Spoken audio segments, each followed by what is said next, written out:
Three,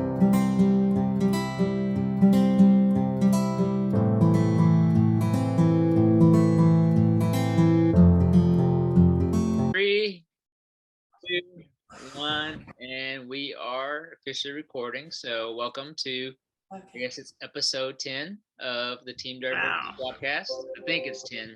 We've skipped around. So we're gonna have Karen on, which at least most of the people that would probably watch this podcast knows Karen.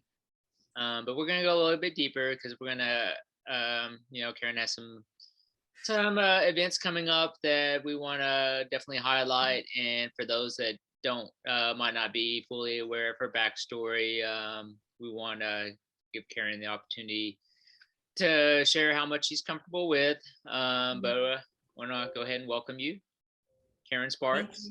Hi. Remember, hi Greg, hi Jen. Oh, yeah. Hi Sarah. Hi Team Dirt and Bird. Remember, we're not professionals, so just I know. So yeah, I'm trying to remember. Remember, cheers. Oh yeah, cheers. Yeah, I have my water now. I'm like so dehydrated. Water now. All right. Yeah. Mm-hmm. So I guess I wanted to go ahead and start with the first time that we ever met. So it was after a Sunday Struggle Bus Sunday, and we saw you getting out, getting ready to run. Probably, I guess it's probably 9 or 10, and you're about to put on some sparkling white Hoka. No, they were the gray, red, and blue Hoka Carbon X. Carbon X, and you're about to go run on the trail in your Carbon X shoes. I was sitting in the back of I don't know what I was driving at the time, and I remember seeing y'all come off the trail and immediately we're like, nice shoes. Yeah. Sarcastically. I actually ran 11 miles that day because I remember I met Bryson for the first time later on down the trail after y'all had already, I think it was the same day. I don't know, but I don't remember. But I met Bryson later on. He was out running, but yes, you, Baja, and Jen came off the trail and then immediately looked at my shoes and you were like, nice shoes. And they're like, good luck with that. Yeah, that's probably pretty true. Yeah, with my road shoes. I was in my own little world. I had no idea. Yeah, but look at you now. I know. I remember the first time you came to Cross Timbers, you had those on. What? I did? Because I was like, wait, are those Carbon X? And you're like, yeah. And I was like, oh, okay. Yeah, you're like, good luck with that.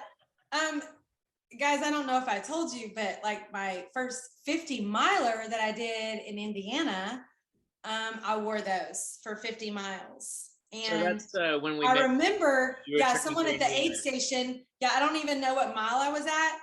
And they were like, do you have any other shoes to put on? Because I literally had to get on the ground and the PT lady in that tent had to roll me. I was in so much pain. It was ridiculous. And they're like, and I was like, no, I don't have any other shoes.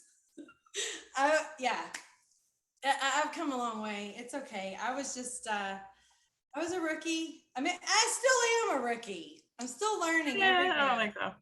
No, we're not. I don't think so. Trying to be snobs, but Jen, and she's a big gear junkie, so. I am a gear junkie. I might be snobbish. I might judge you for your gear, but you're definitely not a novice anymore. Okay. Well, hey, I want the truth. It's okay. I can take it. So yeah, that was awesome. I remember, and then it took me when y'all met me and then y'all invited me out for, I had no idea what was going on. And I think it probably took 3 months before I would even join, like that I even showed up. I don't remember the first time I showed up for the group run. I was so, and I know this is a shock to the people that know me, but I get very nervous. I'm very shy. And like, I think I was just very intimidated to show up to a group run after seeing the three of y'all. I'm like, yeah, there's no way. I'm not gonna even, I just snorted too. So there's no way that I would be showing up to a group run, but obviously I had no idea what love and support and community, that trail running was. But I think I was still a roadie at the time and trying to get out on the trails with my road shoes and experience that. But I mean, man, the journey has been I'm 6 years and 8 months into this. So when I look back at everything that has gone on, I'm like, I'm at a loss of words sometimes. So anyways, I'll let y'all go ahead. Yeah, well, go ahead and share your backstory, just whatever you're comfortable sharing. Okay. Yeah, and I know most people that follow me and you guys, Team Dirt and Vert, Team Ninja and everything, know my backstory. But basically, November 1st, 2015, my soon-to-be ex-husband murdered my children and committed suicide in a house fire in Van Alstyne, Texas. And obviously, there's a whole backstory to that, and I won't get into all that. I mean, there's so many avenues to this, and with the different articles and podcasts and just the news that I've been, everything that we've been through, that has already shared my story so many times. I was in a toxic marriage for 11 years, pretty much. And I married a fraud monster. And, it was just like a slow, I don't know. I try to explain it as like a slow burn and in the way he actually took everything out, and just who I thought he was and then who he ended up being. And, there's so many different things that, that once you maybe get into my story, once my book is out, you'll, everything will be answered in that. I know there's so much to talk about, and but that's the gist of it. It's it wasn't good. And so yeah, I don't know. I don't know how much to really share here. And no, I think that's fine. I'll link to your the Great Root Movement website, okay. And I know you have a lot of media and articles, and I mean I can still remember that. It took a few times when you're coming out to the group runs, and then you mentioned just in passing, your story, and then I was like, oh. I've read about this, Yeah. And I think I immediately texted Jen, and I was, do you remember this story? And so, yeah, we definitely don't need to rehash everything, and we can. Yeah. I'm gonna link in the show notes so everyone can get to your site. And and here's the thing, like, because I get so nervous, and I just want people to know this is not my natural state, and to be. It's telling my story over and over and over. And I know people probably wonder, well, I mean, it's your story. You can tell it better than anyone. You're the mother and all that, but it doesn't take away that it's like when I get on these things and it's like lights, camera, action. And it's like, this isn't just me. This isn't just someone talking about their running journey and all that. This is so much more, and it's so much deeper. And it's so dark, and it's like, this is not what I had envisioned, in my life. This is, I just, it's actually unbelievable and unimaginable. And so I hope people can just bear with me. And, as I try to tell this, I know it's hard to hear for some people as well. And another podcast that I've done, I mean, some people don't want to go there. And I understand that. It is dark, but there is, because I'm here with you guys, there's light, and that's what I'm thankful for, that I'm still here, and that I'm still alive. And, I live out Reagan and Grant's legacy and my legacy, as their advocate and as a voice to speak for, as a survivor of filicide, and that the debilitating depression and grief that I went into, that led to me going into long-term therapy. I will go deeper into my book and stuff like that and my website, KarenASparks.com. You can read everything, and thegreatrootmovement.com is my nonprofit. So, but what I was trying to say is, like, this happened in 2015. In 2018, in May 2018, I was going to take my life. I had a plan on May 3rd, 2018 to kill myself. So the fact that we are here on June 13th, 2022, and I'm blessed to be here, and thankful that I was able to get help. And I know, I just want to, like, when I say the word help, I would like to kind of say, I know as adults, that's probably a hard thing to kind of like wave the white flag and say, I need help. I thought at that time that was a sign of weakness. And, I think that was the bravest thing that I could do, is to go straight to my dad and say, I need help. And to cry out to my kids, Reagan and Grant, and I need you to intervene. And they saved me, and I got help. I went out to Tennessee, and that's a huge part of the Great Root movement, of where I went to get help. The intense residential 90-day treatment that I did get.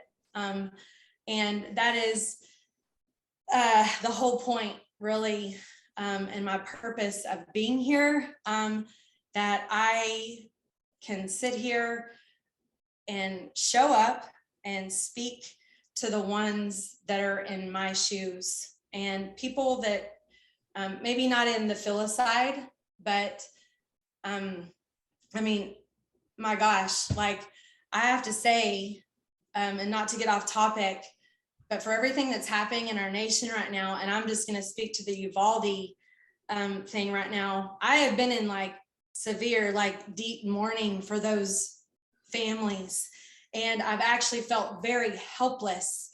And where the Great Root movement is to help mothers of, abuse, domestic violence, and grief, a bereaved mother.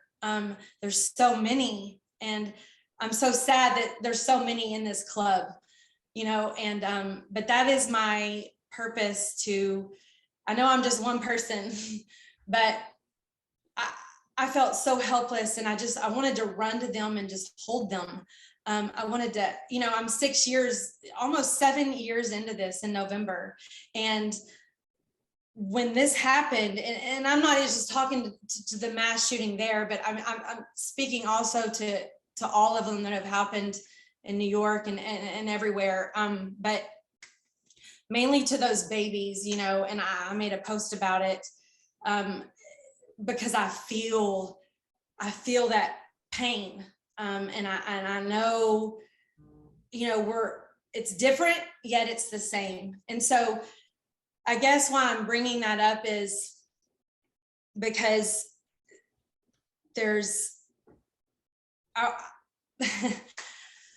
I'm here to speak to those people that don't know how to get up and get out, to move. And that's where I'm at, with you guys. And, to me, my motto or mantra, whatever, movement is life.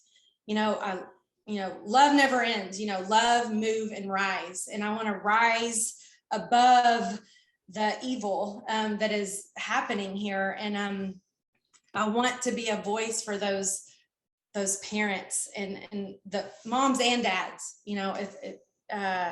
so I guess in saying that is, I know I'm kind of all over the place, but in May when that happened, and then I spent 3 months there, and then I come back into the real world, it's like, I'm not trying to relate to military or to a veteran, but I feel like it's like, with PTSD, you come back into the real world and you're like, you've been in a bubble and you've been in this place, and then you come back and you're like, you have no idea what it's like. And I referred to it in another podcast as like the Hurt Locker. If you've ever seen that movie, where he's in the grocery store and trying to pick out cereal. And I know that is so like small to some people, but I get emotional because it's like, I've been in the stores, I've been in the Targets and the academies, or just a Kroger or whatever. And you have like these panic attacks or anxiety attacks because you can't even just pick out the simple things because where you've been, or the trauma and the triggers that come to you. And I've pre-therapy, I remember being in an academy and walking straight by the sports and the little girls and the little boys section. And then I had an attack, and I grabbed onto my cart and I literally ran out of the store. But where I'm at now, it's like, this is where I want to get my point across, to getting help, and to raising funds, to getting women and actually men, moms and dads, to get help, to get through those attacks, and where you can get through them and not, panic in that situation. But and I know I'm kind of going all over the place here, but it's such a sensitive subject and such a unimaginable subject for anybody that has lost a child or lost anyone, or wherever you're at. I mean, because like I say, grief is a loss of anything, and whatever that is for you, and that's where you're at. And I think, that could be losing your job, losing your home, losing, and I've had to learn that, and it's no comparison here. There's no comparing, but that's your story. That's where you're at, and that's heavy to you. So to meet you where you're at and hold that space for you is huge. And to validate and acknowledge where someone is in their grief, whatever that grief is for you. And serious, like it could be the loss of your dog, all the way to the loss of your child. I mean, and in between that, I mean, but I just, I want to say, what I did learn, through the therapy is you have the tools. I left there, and then coming home and processing, but I have a toolbox now that I have, and I know how to ground myself, and the grounding and the meditating that I learned, because when I went there, I was like, oh my gosh, this is crazy. This is like a cult. I don't know what the hell I'm in, but this place is healing, and there is hope, and that's my message. It says there is life after loss, and that is not easy to say. especially losing the two loves of my life. But I also want to say to the ones like out there that are hurting, that it, that if I can, you can. And I don't mean that in a cocky way, but I'm here. And I want you to know, the people listening, that you are seen and you're heard and you're loved and you're not alone. It sucks that there's other people in this club, whatever club you're in, whatever grief you're in, but I feel that, whatever that is for you, that you're not alone. And that could be actually BS. I'm trying not to cuss here. It's kind of hard. I'm doing good, but it is BS. Let's put the warning on there. One click for children. Yeah. Okay. Yes. So I just, oh gosh, I lost my train of thought here, but I'm just saying that's BS. That you're seen, heard, and loved, and you're not alone. And in that moment, sometimes that can't help. But I know when I went and someone said that to me, I went to get help. And when that just spoke volumes to me, that when you're seen, heard, and loved, acknowledged and validated in your pain. But anyways, I know I'm probably going off track and I'm preaching a lot, but it's something that I'm very passionate about. I think that's why I get so nervous and I'm sweating. But I am very passionate about it. I care. And I, like I say, there are days for someone like me where I don't, I'm in my own mess. I'm in my own shit, if I can say that. I'm in my own stuff and I don't see anything else, but, and I don't want to help anybody, but that's not my true self. That's why I'm here. There's a purpose, and that's the hope and the light through the darkness. And, yeah. I don't know. No, that's good.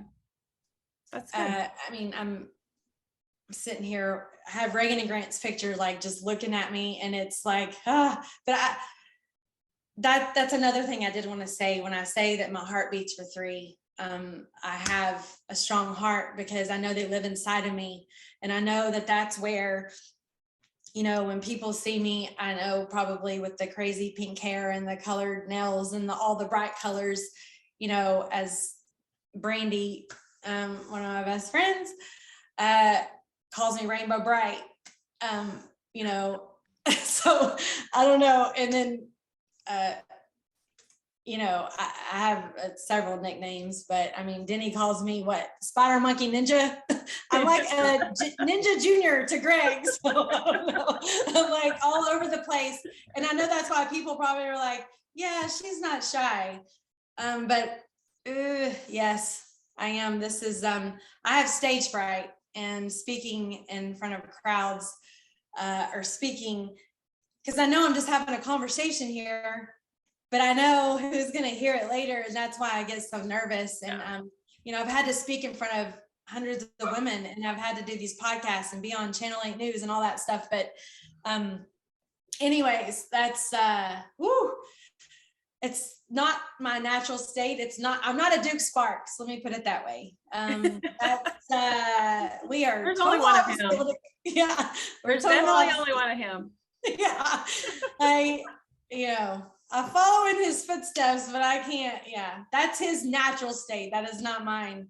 And this was, but anyways, I'll let y'all. Well, how did all this get you into to running and eventually trail running? Yeah, I feel through the depression and the grief, and after all that, that led me to running, and where I found, healing and hope and my faith again, actually.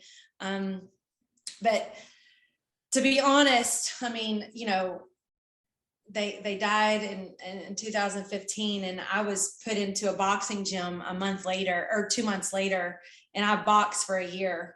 And I was 85 or so, 80 pounds overweight. I know y'all probably seen pictures, I'm not sure, but I was an athlete my whole life and all that, but then once getting into this marriage and, I was fit, and then I had babies back to back. Reagan and Grant were 16 months apart. And then, going into, postpartum depression, all that kind of stuff. I got put on meds, blah, blah, blah. I will save that for another day. But basically, that kept the weight on. And then that kept control from my husband. And he kept me right where he wanted me. And I lost all my identity basically in that. And because I've always been an athlete, I love working out, all that kind of stuff. Running was just a part for, I did cross country, basketball, I was a cheerleader, things like that. But I never saw myself as being, I don't know. Anyway, I love the gym basically. And then when he, Reagan and Grant and I and David, we would do like 5Ks and stuff like that in the town in Van Alstyne. But, and then just going out for a bike ride or something, and then him putting me down and saying, you can't ever keep up with me and stuff like that, and making fun of me because I understand where I was at, but I mean, hey, but here's the thing, like I could kick his ass today, but anyways, I'll man, so I won't go there. So anyways, I went to boxing and I hit the bag for a year. I lost weight. It took me a year to lose about 65, 70 pounds. And I slowly started running when I was in boxing and stuff like that. And then Brandy showed up in my life again. Our story is crazy, but her coming back into my life and saying, hey, Dallas BMW is in a couple months. Let's start training and run for your kids. I mean, you say, I don't know. And obviously shock and adrenaline. I mean, that was all over me. That's what I'm saying. Like this whole thing of shock and adrenaline that I was doing for the first, 4 years. I can't understand everything I've already done. It doesn't really compute with me, but anyways, I mean, because if you look at statistics and all that of PTSD and what it does to a mother after losing children, I mean, I should either be in a state hospital or be dead, basically. And thank God I'm neither of those. But anyways, so I started training for the Dallas BMW half marathon in 2016. And like I pretty much say, the rest is history, because that's what started everything. And I loved it. And once I did the half marathon, then I went back the next year, I did the full. But in between that, she had me going all over the place. And I was at Bandera doing a 25K right after the Dallas half. I'm like, with your road shoes? Yeah. I think I had Hoka Cliftons at the time.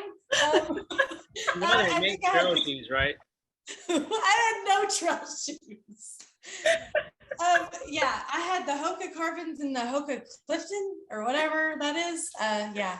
So I was running the 25K at Bandera. She's running her 100K.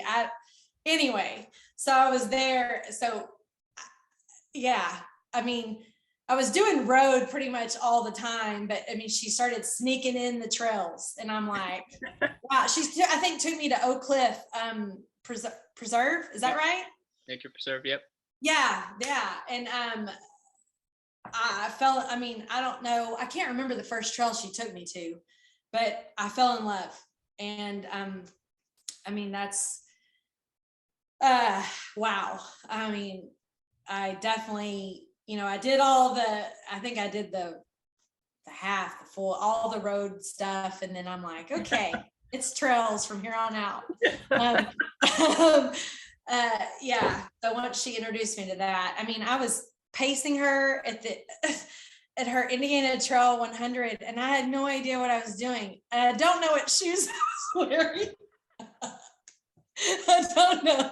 I want to find pictures of what shoes I was wearing. But anyway, that was in 2017 that I was pacing her. And I'm like, I had the pacer bib. I'm like, I don't even know what this means, but here, I'm going to pace you. She just, she's like, it's not like I need you. I just want you. And I'm like, okay, cool. I'll show up. Let's run together. I don't know what the heck pacing is, but let's go. But anyways, and then I don't know what, that was it. Yeah. Cause 2018 I was out. And then I met y'all in 2019. Yeah. And so that was at Irwin.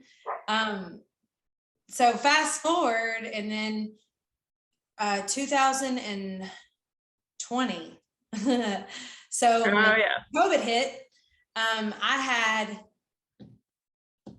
Greg being my coach, and I think I had Habanero in August, and then I had the 100-miler coming up in October and then COVID hit. So both of those were canceled, and I ran the 100K and the 100-miler at Irwin with you guys. And that was August and October of 2020.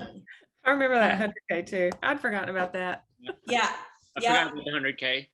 Yeah, the 100K. Because I was like, you know what? I don't know how I didn't make it to Habanero. Well, it was canceled. Yeah. So I was like, I still want to do my 100K. So I did it at Irwin. And I don't remember specifically. But Jen, we did also the Yeti 50. Yeah. I know. I know. Was that? Denny had you with the fireman carry going on. I know. I died. But that was. I've never felt so bad in my whole life. You, Kelly. Brad, you want to? I got so mad at Brad. You want to go ahead and tell the story now? That's okay. Oh yeah, because Haynock even told me, he's like, I want you to wear him out for that. I had to hike, Brad, 44 miles of the 62 because I had stomach issues. This was during the 100K before that. Yeah. Yes. Well. Yes, because that was first. Because then later, August. Was that September? Was the Yeti 50? We did Yeti in September because I remember that Allie had a volleyball game in Gunner, and then I came to Irwin.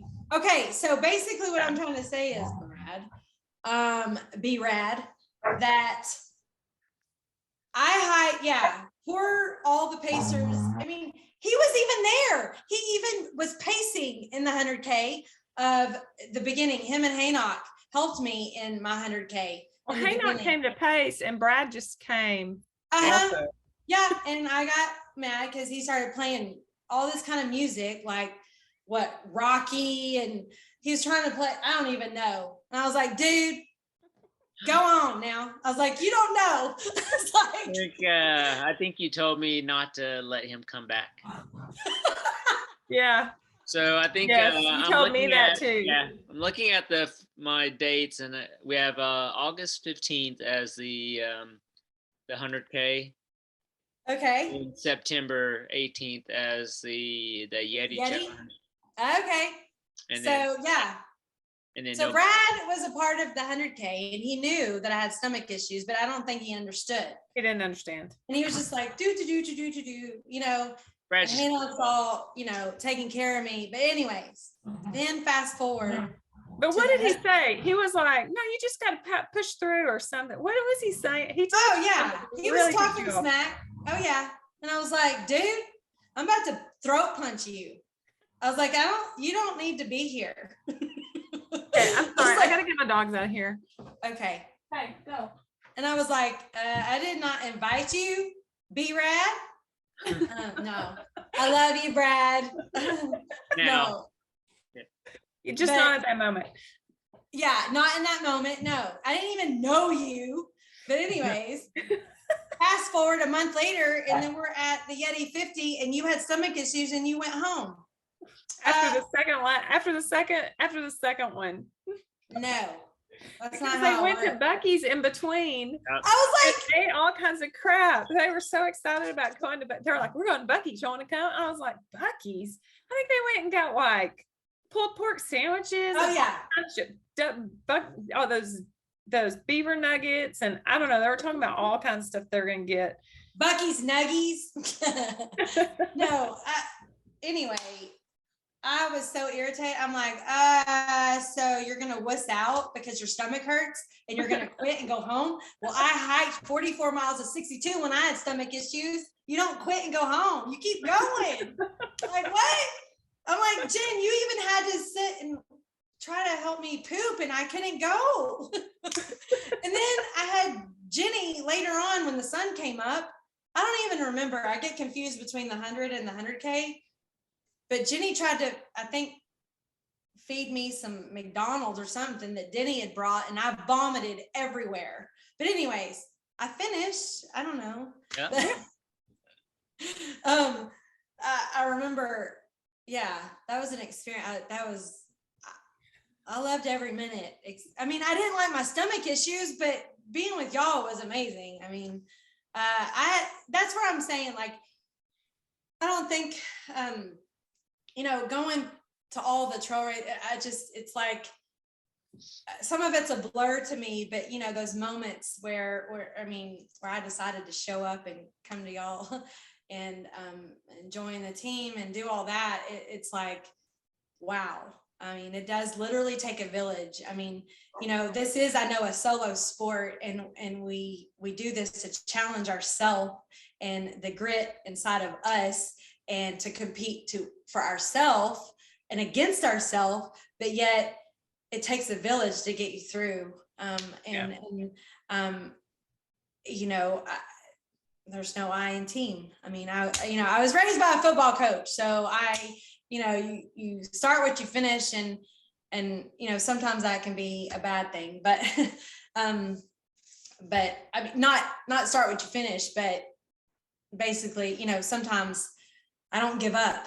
And, that kind of goes back to, my marriage. I believed in my marriage and I didn't want to give up. And there was so many times where I should have left it probably year 3, year 5, year 7. But I just kept going because I'm like, no, I believe in change. I also believe in, the vows that I took, I just being loyal and things like that. But obviously that's that's another subject of where narcissists and sociopaths,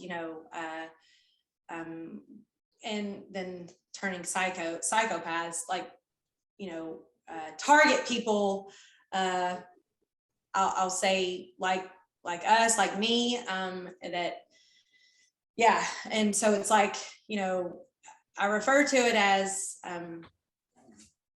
I learned this in treatment, and I know it's probably kind of weird, but it's from like a National Geographic thing of the zombie bug. And I don't know if anyone knows what that is, but it's a real bug, and it literally, it preys on other creatures, and it sucks the life out of their brain, and then they die. So it takes away everything, and then they die. So, I mean, I don't know, if you look it up, you'll know what I'm saying, but that's what I felt like as a human. And I felt like my identity in the fog I was in, I lost who Karen Sparks was. But, you know, going to get help and you know, which was a pain in the ass, you know, but it's a place I never wanted to go to, but yet I never wanted to leave. So anyways, I kind of got off track there, but back to the, I don't know where we're at. Well, the 100K and then the 100 miler. Yeah, but your 100 miler, we haven't talked about that. That was pretty epic. That was something. That's a big weekend. That was huge. And I can't say enough, I mean, to the people listening, I mean, that there was a Halloween event going on, and I reached out to Greg and I'm like, hey, you know, my Indiana Trail 100 was canceled due to COVID. It lined up exactly to the date of the 5th anniversary of Reagan and Grant dying. And I'm like, I've got to do something different. I had been hiding for for 5 years. I had been hiding 4 years hiding in these moments and going away, being and isolating myself, you know, and that's where it can get scary. But I didn't want to be seen and heard, you know, and Halloween and all that stuff, you know, for Reagan and Grant was a fun time. And and he stole that from me. So it's like, I didn't want to be around people and I didn't want to do anything, but it just hit me that I'm like, no, I was supposed to be in Indiana, like on October, you know, whatever, 10th and 11th.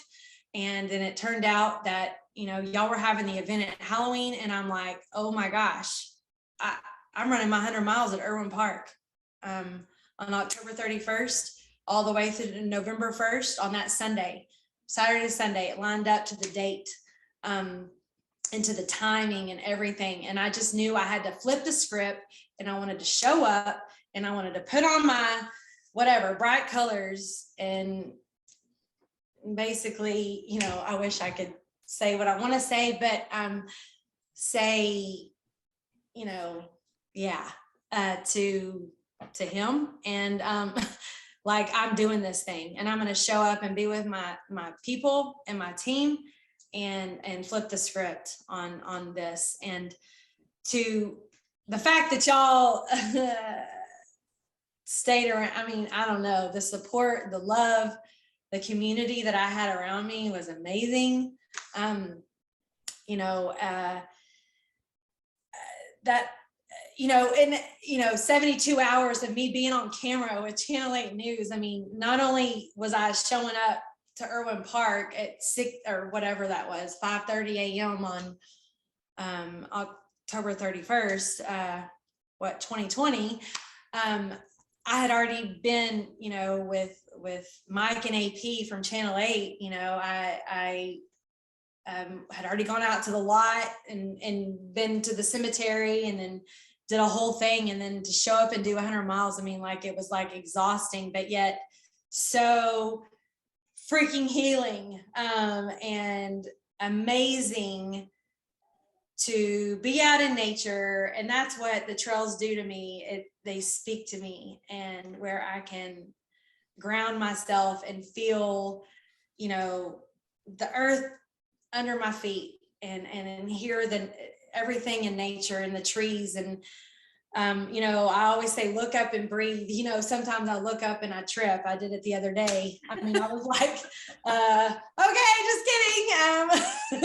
I'm like, because I remember, Jen, I will say, I'm sorry, I'm going backwards a little bit, but I remember being out at Rocky and you were pacing me and Andrea, and I was like, oh my gosh, the stars.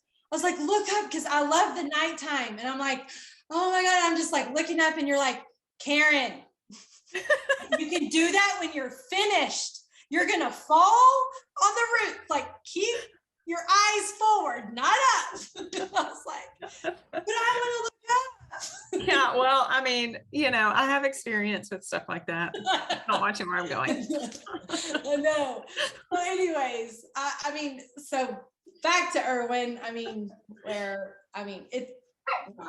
Rocky, yeah, seeing the stars in the piney woods is amazing. Anyways, just being out at Irwin, on that 100 miles, starting, and then y'all that just one by one showing up,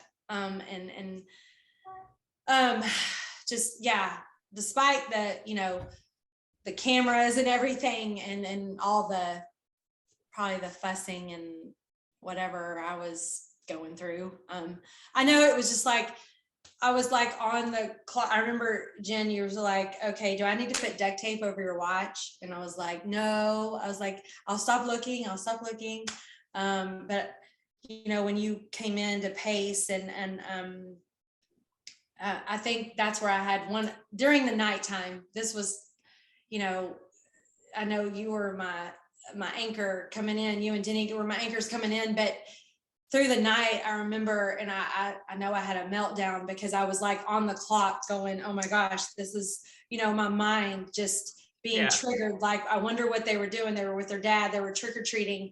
They were all dressed up. I never got to see pictures. I never got to speak to them. I know I didn't really speak that earlier, but when I dropped them off on that Friday, and I said, I love you, and I'll see you soon, and I'll see you tomorrow at your games, and I'll see you, on Sunday, with Mimi and Pop. And that day never came.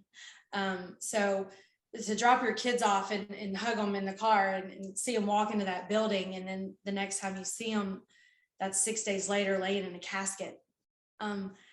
That is debilitating. That is life altering. And it's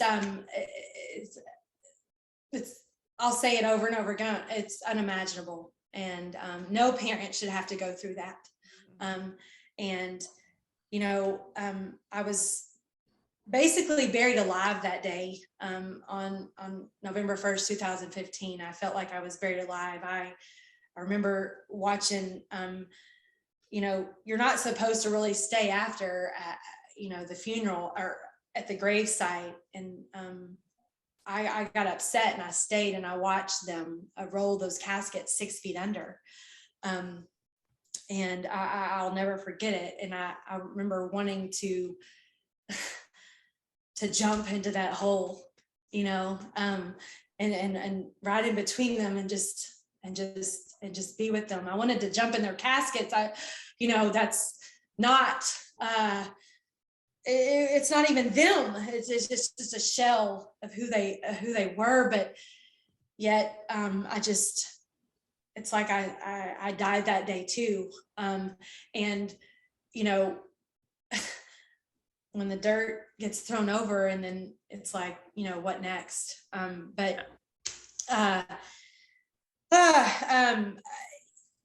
So fast forward, so that's what my mind was doing that night in that 100 miles.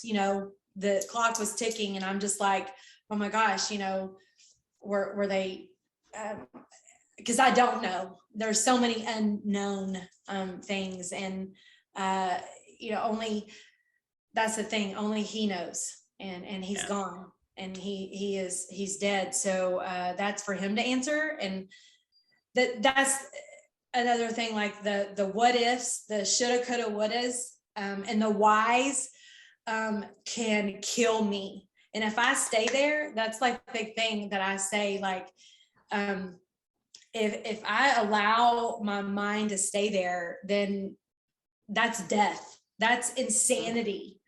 You can drive yourself insane mentally. So it's not, when I say, hey, if I sit next to someone, or someone sits next to me in my pit, it's okay to go there, but we're not going to stay there. We're going to get up, and we're going to move, and we're going to rise from that. And anyway, so as the clock's ticking and we're running the 100 miles, and I don't even know what mile I was on at that time, but I know it took me 31 hours to run that thing at Irwin. And, I kept beating myself up, but yet y'all, I remember Kelly and Fiona, I remember specifically, I think as the sun rose, they did this thing where Fiona was like, no, that was even when the moon was out. That was, the moon was, it was some specific moon night for that night. And it was, there was a meaning behind that, and it was major. And I remember being out on Squircle because, like I said, I did the loop and then did the Squircle when it was still Squircle.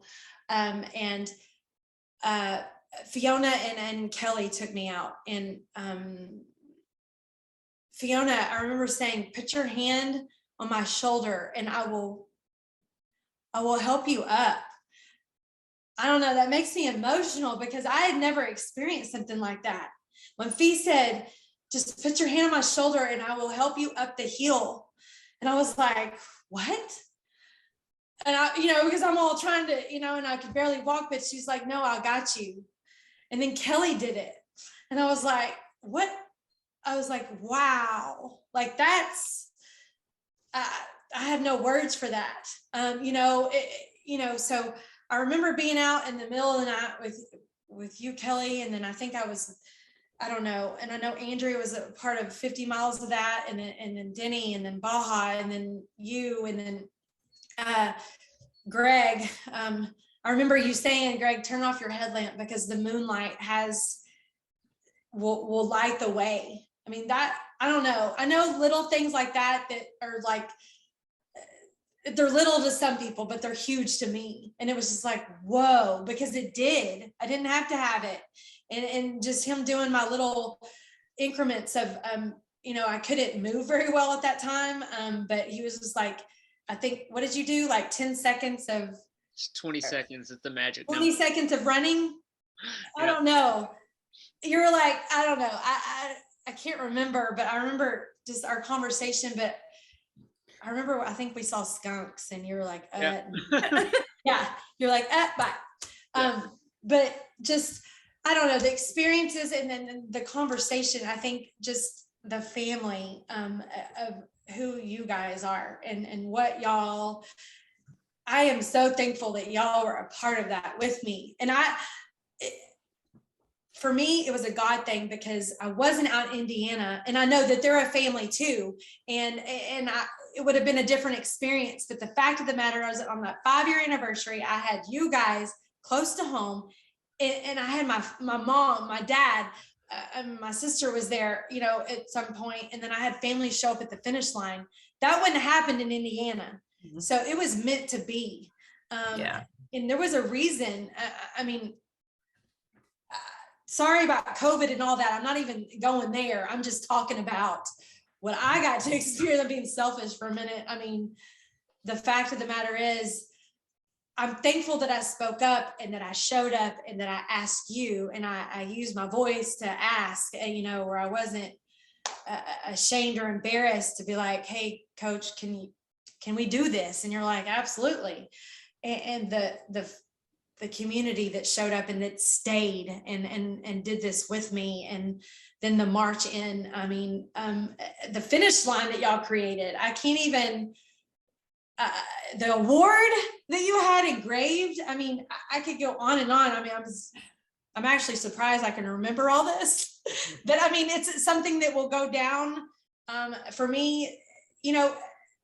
Channel 8 News won an Emmy for that, guys, and y'all were a part of it. And then we were in Runner's World magazine, and to see y'all's faces with me, it's not about Karen Sparks. This is not about me. It's about, obviously, it's my story to tell because I'm the voice, but Reagan and Grant are famous and they keep winning awards, and I'm like blown away. But I'm thankful that, yes, I have the courage to do this, but I also have y'all around me in this village and this family that surround me. and continue to. I mean, because it's just getting started, basically. I mean,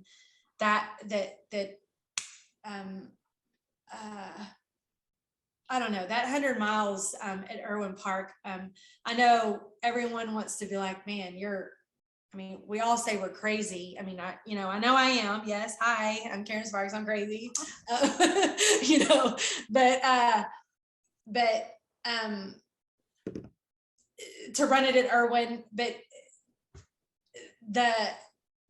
I remember also, I forgot about this piece, and I don't know, but I remember I was 3 miles in, and it was 45 degrees. And I remember I had on my tank top and my skirt, like always, my Rainier Grant little uniform. I'm going to call it a costume or uniform, Greg. But I forgot my gloves, and that's all I needed was gloves. I mean, I was in my other stuff, but it was like my hands were like frozen. So Dad drove out to one of the pavilions, handed me my gloves. Then I come around the hilltop. That's the 3 mile mark. I remember seeing Susanna, and I think, I don't know, whoever she was running with. Is it Hector or something like that? I don't know. Is that right? Am I saying it right? I don't know. But Susanna was up there, and Dad and AP were up there getting the sunset. They were doing video, and Dad was driving them around and all that kind of stuff. But I come up, and I was like, Dad, I need you to, he gave me my gloves, and then I was like, I need you to take my headlamp because the sun was coming up. And I was like, I need you to bend down and tie my shoes because I was like, it's 3 miles in and I couldn't even bend down. He tied my shoes, and then I saw Susanna, and we took a picture real quick, and I was like, yeah, I'm 3 miles in, 97 to go. And I was just so happy about it. I'm like, what? Like 3 down, 97 to go. See you later. And it's like, it didn't even, I'm like, what did I just say? At Irwin? Like, no way. That I just thought it was funny. But now I need to say, like I'm 100 down and I have 100 to go to get to my 200. But I remember though, like when it was over, and I mean, obviously the march in, Jen. Oh yeah, my watch. Y'all remember my watch dying? Yeah. And Greg, you had to come out and help. I was freaking out. Yeah. Anyway, so Jen, with your arm around me on my back and get me through. But I remember us running in or something. I don't know. Jen had so much to say. I don't remember everything that was said, but no, it was good stuff. Like because I remember melting and having all these breakdowns, and you were speaking life into me. And we got to the finish line, and I remember sitting in the chair. I don't know. And I know I was all mad. I was like, I do not want those cameras in my face. I didn't want to take my sunglasses off. I'm like, what? I've been up for 31 hours and you want me to take my sunglasses off to be on the news? Like, no. And Jenny, I remember, bless her heart, being that little kindergarten principal. She's like, Karen. She's like, she's talking to you like a 4-year-old. Yeah. She was like, Karen, let me have your glasses. It's going to be okay. And I was like, Jenny, I was just like, oh my God. Anyway, it was so sweet. But what was I trying? My point was, I don't know what my point was. Oh, they asked me whatever they needed to ask me. And then I remember, Greg, I don't know. I think I yelled out something like, yeah, that was my first 100. I was like, now it's on to 200s. And you were like, what? And I was like, yeah. And you were probably like, you have no idea what you're getting into. Because I don't know, obviously with my body and my injuries and everything going on. And then I took, I don't know, that's fast forwarding, and then me taking some time off and then kind of coming back without getting injections or surgery. I'm just kind of. Oh yeah. I actually just deleted a few topics that we were going to talk about. Oh, sorry. Since you already brought it up, because, we were talking about Rocky 100K, and then you did Coyote after that. And then then you had the back issues kind of pop up So you're kind of out. We talked about I was still coaching you. You were talking about I might need surgery, and then and this year you've been racing again. Did a couple 50Ks, so kind of bridged all that together from Coyote, which was a really hard 50K, to the several months where you weren't sure. We're kind of waiting on insurance, and then after that you kind of just said, "F it, I'm not getting it, and I'm just gonna run." And then you've been racing pretty well this year, so. Yeah, I think for me, I don't know. I'm a different. I get it. I'm like a different creature, and I think just the mental toughness that I know that it does take in this sport. I know it's not just physical. My physical, like I'm in pain daily. I'm not gonna lie, and but I speak life over my body. I do, everything that y'all have taught me, and I mean, especially Greg. I mean, I do my stretching, my rolling, and I do, but it's just like really, with the spine injury, the sciatica, the piriformis, everything that I've always had. I mean, I think it's always been there. It just progressively has gotten worse, but to hear a doctor say you're going to be paralyzed or say you need to slow down on running, I'm like, it's scary. And then I'm like, what?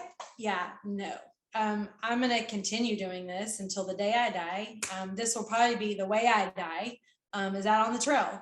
I don't know. I know I'm a different breed in that. I don't suggest it for everybody. I do the best I can, but I mean, financially, I just can't do what doctors are telling me to do. So I'm just going to do the holistic thing that I know to do.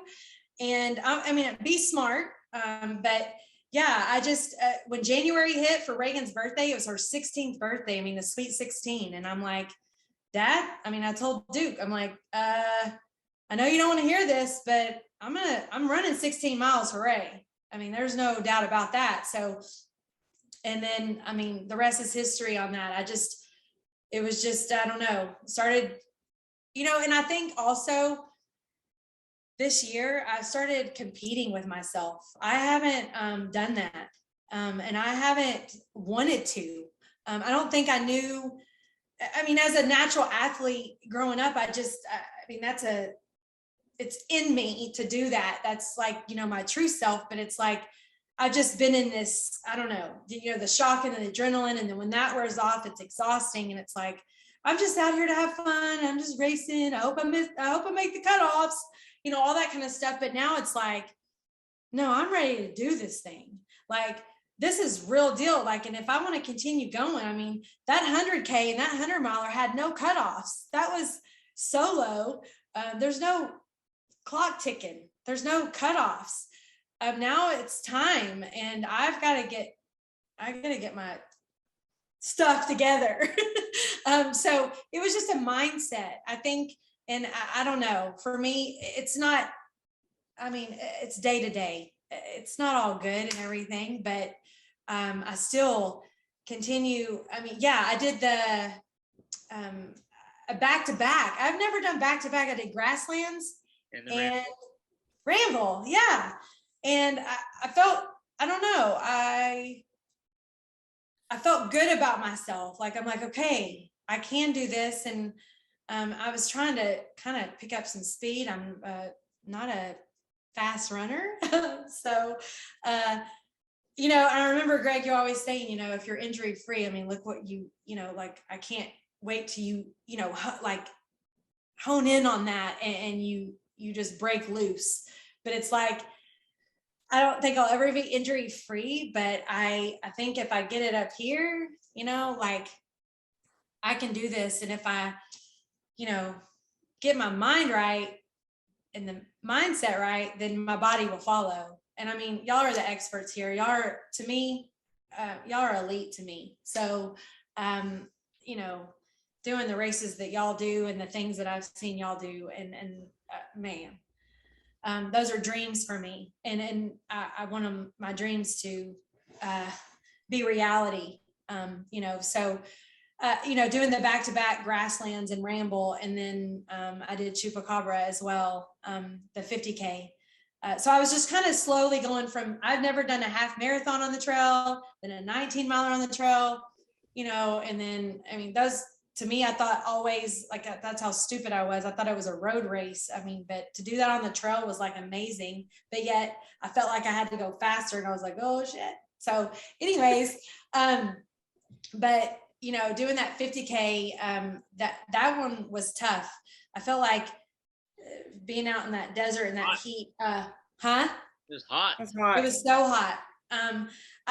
That's in your solo dolo. I didn't have, a lot of the times I have angels appear, basically, like the angels that appear on the trail and like help you through the end and all that kind of stuff. And this was me. And that took, 50K. I'm like, what? Karen, you've done further than this, but that was harder. Like, sometimes they're just harder. Sometimes they're harder. Well, and honestly, like the flat, the desert, the heat, the exposure, like I was not like, I'm like, wow. But hey, I did. For me, I felt like I PR'd a little bit for my 50K. And then, I was like, I was proud of myself. And I think for once I felt it's okay to be proud of yourself. And I didn't know, like, sometimes, like, I thought that was not okay. But I'm like, it's okay to be proud and to acknowledge that for yourself. I don't know. I just, so I did the Chupacabra, and then I do have the Indiana Trail. I've got to go back and score here and get to Indiana and do the 100-miler. I got to get that 100-miler done. And I am nervous, and I, with the cutoffs and stuff, but I believe, hey, I know in this journey, I'm going to DNF somewhere, and it's okay. I have to remember that it's okay. I don't. I'll DNF. It's okay. What? You won't DNF, but you won't DNF. But if you, one of these days when you do, it's okay. One of these days when you do, yeah. Well, No, I know it's yeah, because honestly, guys, like, if you finish every race you've ever started, then maybe you should pick a harder race. Yeah. I want to, you guys, and y'all already know, like, that y'all, the group, the OG group that I love so much.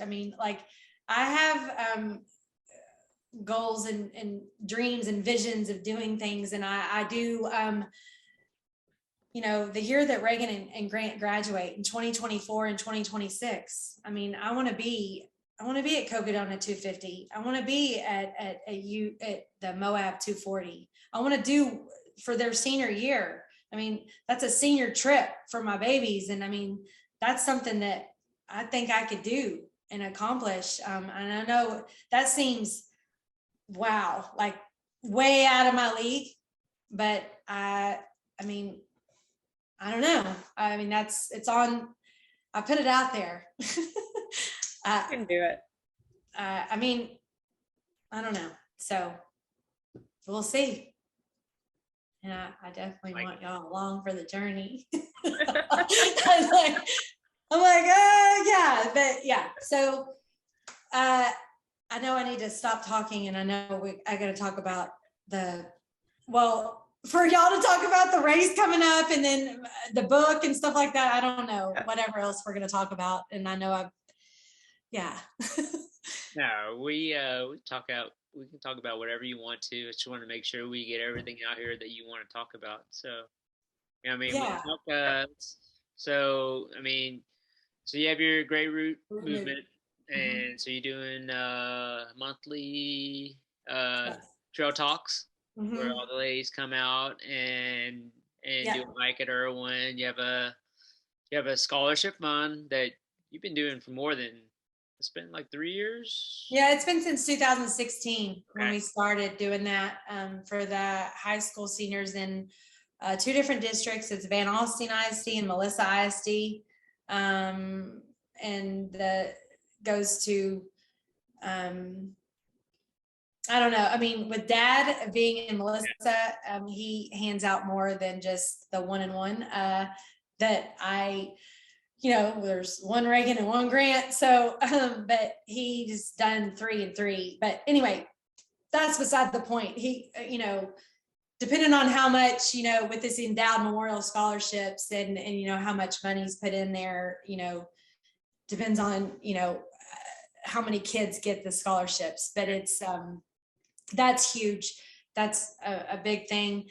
And then, so those proceeds go to there, and in connection and still working on and working with, on-site and milestones to scholarship moms to go get help like I did with their trauma. That it is a residential trauma center. And I feel it's a 30, 60, 90 day stay. It is costly. I mean, and that's why that is my passion to try to help in whatever capacity that I can, but also, other than just the residential treatment, it's also there's on-site workshops, that there's 7-day workshops where you can go for 7 days, and it's it's still costly, but it's more affordable. And I went actually to a Live After Loss workshop for parents that had lost children. So that's huge to me. It's something that I'm passionate about, to get people to get help. And anyway, so it goes to that and to the high school seniors in Reagan and Grant State. So the Great Room Movement, yeah. But yeah, the monthly thing. It's the first Wednesday of every month right now. I mean, I know I probably shouldn't have it often. It's just with my schedule. The first Wednesday of every month to come out to Irwin, and it's for it's for all women, ladies, whatever. But people always are like, well, I can't run and I can't do, and I'm like, it's not about that. It's about showing up. Number one, I mean, I have someone that decided to show up that was very scared and wanted to drive her car away once she got there because she was too afraid. But I'm so thankful, and she keeps showing up. And it's we hike actually. Last time we did, because it was me, Van, Nicole, and another Nicole, and we decided to shuffle a little bit. We did a little bit of a run and a hike, but it's honestly, it's an hour of getting out in nature and on the trails. And I just call it trail talk. There's no agenda. It's just to get out, to be together. It's in a safe space for ladies. And that's, I guess, what I'm trying to create. I don't know. I just, to let people that don't do this know more about it, and how healing it is. And then like the last hour, just to hang out, bring your cooler, your chair, bring your drinks, your snacks, whatever, and hang out. I mean, I guess I could say we could go to Blue Goose afterwards. It might bring a lot more people for margaritas and chips and salsa. I mean, I don't care, but it's just, we'll get there. It's just something I don't know, thought might help get, when I first started, I don't know, it's intimidating. And if I knew maybe that there was just like kind of maybe some girls showing up, I might've been, I don't know. I don't know where everybody's at in their in their life. I just it's kind of a safe space just to and hey, if you don't even want to move, you can sit in your lawn chair in the pavilion. I don't care. We'll be right back, and we can hang out and talk. But so there's that. And then the race, October 1st. Yes. October 1st, 2022. It's the first Saturday of October, the Love Never Ends Trail Run. It's the first annual. I am, trying to do this race directing thing, and I have the help of Team Dirt and Vert, and I have Blaze Trails Running with Chris and Ann. They are sponsoring and collaborating with me, and kind of holding my hand throughout this. They've been a huge help, amazing, and thanks to Greg. Yeah, and then I have Crazy Water, I believe, is going to be there, and Fleet Feet. The run on Fleet Feet of McKinney will be the location for packet pickup, and then hopefully there'll be a sponsor as well. I don't have any sponsors other than that at the time. I hope to get more. I don't know, but I mean, y'all know about this more than I do. I'm just kind of winging this. I mean, I still have to be approved in July, so by the city. It's gotta happen. I mean, I'm like, I'm just going for it, and we'll just, hope for the best. I'm like, this is out there. And from doing the podcast from 10 Junk Miles, I mean, I have about, I don't know, there's 23 or 24 people signed up right now. I need a lot more to sign up. But the virtual option, I mean, thanks to him, he, told me to put that on there, and I did. And then now people from Chicago, Minnesota, Illinois, North Carolina, they're all signing up. And I think that is so awesome. It's so cool. And giving back in that way. And then, but anyway, there is going to be, I'm working on, the design and the logo, I got to get awards and t-shirts done as well. I'm scared, but we're getting there. So, donations, signing up for the 5K, the 10K, the 15K, and then also the virtual options and all those as well. But I actually have a volunteer sheet all filled out, but I haven't put it out there yet. I'm like, oh yeah, I need to, because people are like, I want to run it, but I'll help afterwards. But I have that as well. I mean, I don't know. I'm going to need as much help as possible. All hands on deck. Yeah. It will, be at Pecan. Yeah, we'll start at the Pecan Pavilion. I mean, that's Blaze Trails will have the timing and all that for me. I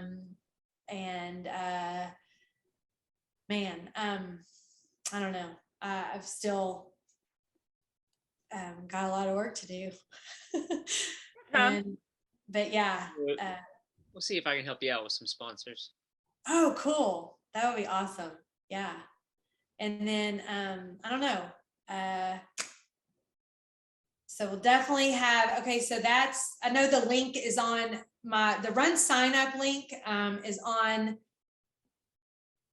I know y'all put it out there, but I put it on my K-Dog, my Instagram, K-Dog and the Great Root Movement. Yep. I have it in the bio. I have the run sign up there. But also, like I said, if you do put out there the KarenASparks.com or the GreatRootMovement.com, I think there's a link there as well. We'll to read more about everything. And the book, I know I'll just give a little bit on that. I've been collaborating with my sister for several years now, and my cousin kind of helped me put a name to it, with the 11-year burn, being married 11 years, and then just that slow 11-year burn of everything that happened. So where we're at now, I guess it was a couple months ago, I signed with an agency in California, Idea Architects, and I have an agent now. they found my story. Laura Harden found my story in Runner's World and connected with me. Wow. And yeah, it was a God thing as well. And you know, how, you know, we connect and people find stories and she's like, I would, yeah, you know, it just, that was actually in 2021. And then here we are in 2022. And we just signed a contract, and I am working, they are, you know, publishing company. And I had a Zoom this morning. That's why you're all dressed up. Yeah, I mean, a little bit dressier than the trails. I know I don't have my little pigtails and hat on, which I'm actually way more comfortable in that way than I am this way. But anyway, I got to meet with the team, and you know, it's going to be a hard journey as well. I mean, with everything that my sister and I have, you know, the blood, sweat, and tears of writing, just she and I, and you know, with her background of being in the movie industry, and just her creativity of us working together and collaborating, and then putting it out there to an agency and signing that was so bittersweet. But you know, it's like Duke and Corey and my mom, you know, we're still a part of the team of writing, but now I have this publishing company, and we're off to the races here. You know, I have a writer that's going to be collaborating with me, and just the editors and everything. And so I'm hoping that I don't know, in a year, I'm hoping it's in a year. And what I wanted to say is the title is going to be changing. It's not going to be, I know I have my own, you know, Instagram of the 11-year burn. That's what I've had, I think, out since like 2000, I don't even know, 17 or 18, or I don't remember. And actually it was 2019, but the title will be changing. A lot of things will be changing, but the point is it's coming. And it's cool because the writer that was chosen to help me is actually an ultra runner. And yeah, she is a college professor, ultra runner, and she is actually, I don't know, she talked about, you know, pacing at Western States, pacing at Leadville, pacing at different, you know, she's actually a running coach. I don't know, all these things to say. And it's exciting to see, because piecing this puzzle together of her pacing me, you know, through this book, you know, and she called like the other people the aid stations. And I like it's already like, okay, this is going to be good. Cool. Yeah. Or I can relate, you know, you're talking my language when we're talking, you know, the team or like the aid stations, and she's, you know, my pacer. And then she goes on to say, I really want to pace you in one of your ultras. And I'm like, wow, okay. That would be cool. But I'll release more information about that later when it's really, yeah, we're just in the beginning stages. So it's exciting.